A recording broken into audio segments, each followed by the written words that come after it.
आता गेल्या आपण असणाऱ्या जे काही व्हिडिओचं लेक्चर होतं त्याच्यामध्ये पाहिलेलं होतं. In liquids the viscous drag is due to short range molecular cohesive forces and in gases it is due to collisions between fast moving molecules. Next point जो आपला आहे त्याच्यामध्ये काय मानायचं आपल्याला, व्हिलॉसिटी ग्रॅडियंट म्हणजे काय हे पाहायचं आहे. आता व्हिलॉसिटी ग्रॅडियंट म्हणजे काय हो, rate of change of velocity D V. आता इकडे बघा आडव्या लाईन ज्या दिसतात त्या आडव्या लाईनमध्ये बघा काय आहे, व्हिलॉसिटी आहे. जसं स्टेशनरी लेअर जे आहे या स्टेशनरी लेअरपासून आपण वरती निघालेलो आहे, एक्स मायनस डी एक्स, त्यानंतर एक्स, त्यानंतर एक्स प्लस डी एक्स, तसं त्याची असणारी जी व्हिलॉसिटी आहे ती काय होत जाते, वाढत जाते. म्हणजे rate of change of velocity D V. आपण काय पाहतोय, velocity gradient. The rate of change of velocity D V कशाबरोबर वाढते, विथ डिस्टन्स डी एक्स. म्हणजे काय हो, त्याचं डिस्टन्स डी एक्स असं थोडं वाढत गेलेलं आहे. So measured from a stationary layer, हे आता हे the rate of change of velocity with distance कुठून मोजणार आहे, फ्रॉम अ स्टेशनरी लेअरपासून, इज कॉल्ड व्हिलॉसिटी ग्रॅडियंट. यालाच आपण काय म्हणतोय, व्हिलॉसिटी ग्रॅडियंट असं म्हणणार आहे. ओके, बघा काय म्हणतो व्हिलॉसिटी ग्रॅडियंट म्हणजे, the rate of change of velocity dv with distance dx measured from a stationary layer is called velocity gradient. हे बघा ही स्टेशनरी लेयर आहे, याच्यापासून असणारे जे काय स्पीड आहे हे स्पीड काय होत जाणार आहे, जसं वरती जातो तसं वाढत जाणार आहे. म्हणजे प्रत्येक ठिकाणी व्हेलॉसिटी काय होते, चेंज होते. Rate of change of velocity D V किती चेंज होते, डीव्ही. म्हणून काय म्हटलं, the rate of change of velocity D V कशाबरोबर, विथ डिस्टन्स डीएक्स. हे पहा विथ डिस्टन्स काय हो, प्रत्येक ठिकाणचं असणार डीएक्स इतकं आहे. विथ डिस्टन्स डीएक्स कुठून मोजलं, measured from a stationary layer is called velocity gradient D V by dx. So coefficient of viscosity, पुढचा पॉईंट येतोय कोएफिशियंट ऑफ विस्कोसिटी. आता तो काय आहे ते आपल्याला इथं पाहायचं आहे, कोएफिशियंट ऑफ विस्कोसिटी. ओके, बघा कोएफिशियंट ऑफ विस्कोसिटी म्हणजे काय म्हटलं, इटा. काय म्हटलेलं आहे, eta. According to Newton's law of viscosity, बघा according to Newton's law of viscosity, for a streamline flow viscous force F acting on any layer is directly proportional to area and velocity gradient dy by dx. आता Newton's law of viscosity आहे, काय आहे Newton's law of viscosity नुसार, for a streamline flow viscous force कसा असतो, जो कशावरती act होतोय त्या लेअर वरती, हा directly proportional to area of that layer. आणखी कशाला प्रोपोर्शनल आहे, त्याची असणारी velocity gradient D by DX. हे बघा, viscous force is directly proportional to the area and velocity gradient. आता हे डायरेक्टली प्रोपोर्शनल टू साइन आपल्याला नको आहे, ते इज इक्वल टू केलं म्हणजे एफ इज इक्वल टू असं होणार. काय होणार, F is equal to eta ए. इथं एक कॉन्स्टंट घेतला त्याला आपण इटा असं म्हणू. F is equal to eta A into D by D X. Okay, आता हे डायरेक्टली प्रोपोर्शनल टू च्या ऐवजी आपल्याला जर ते बॅलन्स करायचं असेल तर काहीतरी कॉन्स्टंट घेणं गरजेचं आहे. म्हणून एफ इज इक्वल टू इटा. इटा is a coefficient of viscosity. हा इटा म्हणजेच कोण आहे, कोएफिशियंट ऑफ विस्कोसिटी. त्यानुसार काय, F is equal eta into A D by DX असं आपण इक्वेशन म्हटलं. काय झालं, F is equal to eta into A D by dx. So therefore eta म्हणजे काय म्हणतो आपण, constant called coefficient of viscosity. Okay, हा इटा म्हणजे काय आहे, कॉन्स्टंट आहे, त्यालाच आपण काय म्हणतो, coefficient of viscosity of that liquid. आता हे बघा, F is equal to eta into A D by DX. आता हा मी इटा तिथंच ठेवतो आणि ही टर्म मी टोटल इथं डिवाइड मध्ये घेतो. म्हणजे काय होणार बघा, हा इटा आहे असाच राहील. ओके, इटा तसंच ठेवला, इकडे काय राहिलं एफ आणि ही टर्म कुठे जाणार आहे, डिवाइड मध्ये. म्हणजे eta is equal to F upon A into D by DX. काय होणार formula, eta is equal to F upon A into D by dx. So the coefficient of viscosity can be defined as, मग coefficient of विस्कोसिटीची definition काय म्हणू शकता, तर defined as the viscous force, याला काय म्हणतो आपण, viscous force per unit area. Coefficient of viscosity is defined as viscous force per unit area per unit velocity. बघा, viscous force per unit area per unit velocity gradient. Coefficient of viscosity is defined as काय, viscous force per unit area and per unit velocity gradient. Okay, काय अडचण आहे का? Eta is defined as viscous force per unit area आणि viscous force per unit velocity gradient आपण म्हणू शकतो. So SI unit force कशामध्ये मोजणार, न्यूटन मध्ये. Area metre square, force newton मध्ये, एरिया मीटर स्क्वेअर. त्यानंतर डी बाय डी एक्स म्हणजे काय हो, व्हेलॉसिटी आहे म्हणजे मीटर आणि एक्स म्हणजे डिस्टन्स. व्हेलॉसिटी मीटर पर सेकंड आणि एस म्हणजे काय, डिस्टन्स.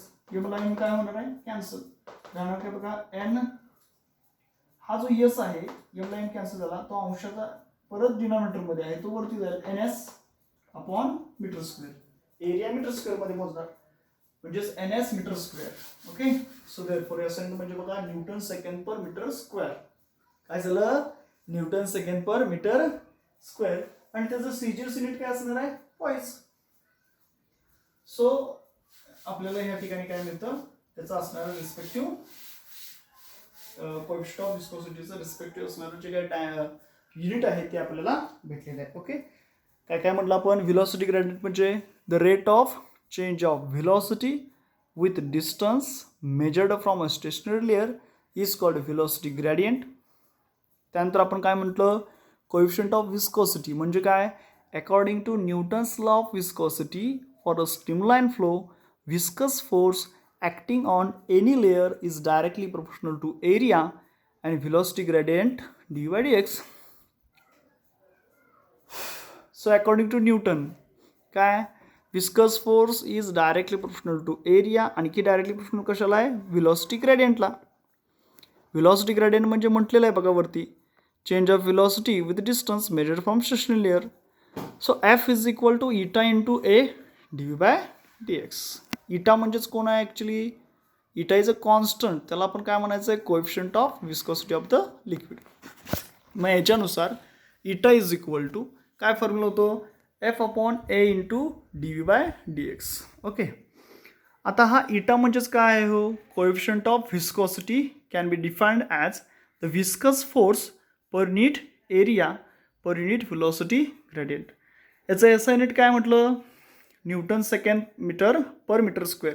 सीजीएस युनिट काय, पॉइंट्स. ओके, काय काय पाहिलं आपण, पहिल्यांदा बघितलं आपण विस्कोसिटी. विस्कोसिटी म्हणजे काय म्हटलं, is that property of a fluid by virtue of which the relative motion between different layers of a fluid experience a dragging force. This force is called viscous drag.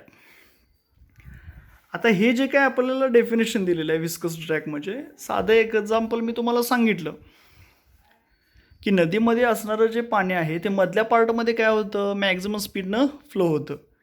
त्याच्यामध्ये असणारं नदीच्या कडेला असणारं, त्याला काय म्हणतो आपण, बँक ऑफ रिव्हर, बरोबर आहे का, बँक ऑफ रिव्हर. नदीच्या कडेला असणारं पाणी संत असतं, मात्र मध्ये असणारं पाण्याला स्पीड हे जास्त असतं. याचा अर्थच मधल्या असणाऱ्या पाण्याच्या लेयर्स आणि पाण्याच्या कडेला असणाऱ्या, नदीच्या कडेला असणाऱ्या पाण्याचे लेयर्स यांच्यामध्ये काय होतो, एक ड्रॅगिंग फोर्स असतो, बरोबर आहे का. म्हणून आपण viscosity is that property of a fluid. Viscosity म्हणजे एक प्रॉपर्टी आहे फ्लुइडची की काय, बाय व्हर्च्यू म्हणजे असा एक गुणधर्म आहे, अशी कसं की विच द रिलेटिव्ह मोशन म्हणजे आपण कम्पॅरिझन करतो. समजा तुम्ही एका जागेवरती बसलेला आहात, तुमच्या घरातल्या इतर व्यक्ती तुम्ही जागेवर बसल्यानंतर त्या मात्र हालचाल करतात. ह्याचा अर्थ तुम्ही बसलेला आहात, तुमच्या असणाऱ्या इतर ज्या व्यक्ती असतील त्या हालचालीमध्ये असतील, तर याला आपण रिलेटिव्ह मोशन म्हणतो. तसं या ठिकाणी relative motion between different layers, relative motion कशामध्ये होतं, between different layers of a fluid. आणि हे जे रिलेटिव्ह मोशन आहे याच्यामध्येच काहीतरी एक्सपिरियन्स केला जातो, ड्रॅगिंग फोर्स. त्यालाच आपण या ठिकाणी काय म्हणतोय, विस्कस ड्रॅग असं म्हणतो. ओके, आता ही डायग्रॅम बघा. डायग्रॅममध्ये हे काय दाखवलेलं आहे, तर हे आहे स्टेशनरी लेअर. हे बघा, याच्यामध्ये एक्स इतक्या डिस्टन्सवरती कोण आहे, तर असणारी ही व्हिलॉसिटी आहे. डिस्टन्समध्ये एक्स प्लस डी एक्सची वाढ केली तर आता काय होणार आहे बघा, व्ही प्लस डी व्ही, त्याची व्हिलॉसिटी वाढलेली आहे. डिस्टन्स एक्सपेक्षा कमी आहे, डी एक्स इतकं कमी आहे एक्सपेक्षा, म्हणजे या ठिकाणी असणारी व्हिलॉसिटी किती झाली, व्ही मायनस डी व्ही. याचा अर्थ जसं अंतर वाढेल तशी व्हिलॉसिटी वाढत गेलेली आहे. So the velocity of that particular flow line or particular flow is increasing with its distance. Okay, आता लिक्विड्सचा जर विचार केला तर in liquids the viscous drag is due to short range molecular cohesive forces. लिक्विड्समध्ये काय म्हणू शकतो आपण, हा व्हिस्कस ड्रॅग कशामुळे, तर it is due to short range molecular cohesive forces. And in गॅसेसचा जर आपण विचार केला तर it is due to collision between fast moving molecules. गॅसेसमध्ये फास्ट मुव्हिंग मोलिक्युलचं कोलिजन होत असतं. नेक्स्ट काय आहे बाळांनो, व्हिलॉसिटी ग्रेडियंट. कशाला म्हणतो, the rate of change of velocity with distance measured from a stationary layer is called velocity gradient. काय, the rate of change of velocity D V कसा बदलणार, विथ डिस्टन्स डी एक्सनं. कशापासून मोजणार, एका स्टेशनरी लेअरपासून मोजतो आपण. यालाच काय म्हणतो बाळांनो, व्हिलॉसिटी ग्रेडियंट असं म्हणतो. नेक्स्ट आपला पॉईंट आहे कोएफिशियंट ऑफ विस्कॉसिटी. त्याला आपण इटा असं म्हणतो. According to Newton's law of viscosity for a streamline flow, viscous force acting on any layer is directly proportional to area and velocity gradient du by dx.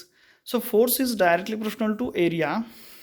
Okay, आणि काय म्हटले बघा, streamline फ्लोसाठी काय असतं, according to Newton's law of viscosity for a streamline flow,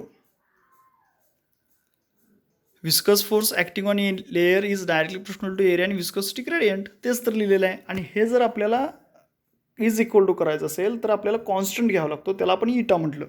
हा इटा म्हणजेच कोण आहे, coefficient of viscosity. Okay, so eta is equal to, formula change करा, इटा फक्त इथं ठेवा, बाकीच्या टर्म पलीकडे घ्या. म्हणजे पलीकडे अंशामध्ये ऑलरेडी एफ आहे आणि A into D by D X म्हणजे व्हिलॉसिटी ग्रेडियंट पलीकडे गेला.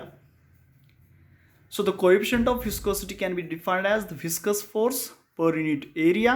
एरिया आहे का छेदामध्ये बघा, आणखी काय आहे छेदामध्ये म्हणजे पर युनिट काय आहे, डी बाय डी एक्स म्हणजे velocity gradient. So the coefficient of viscosity can be defined as the viscous force per unit area and per unit potential velocity gradient. S unit काय हो, Newton second per metre square. CGS unit पॉईस. Okay, ठीक आहे, काय अडचण आहे का कुणाला, त्या ठिकाणी आपलं लेक्चर झालेलं आहे.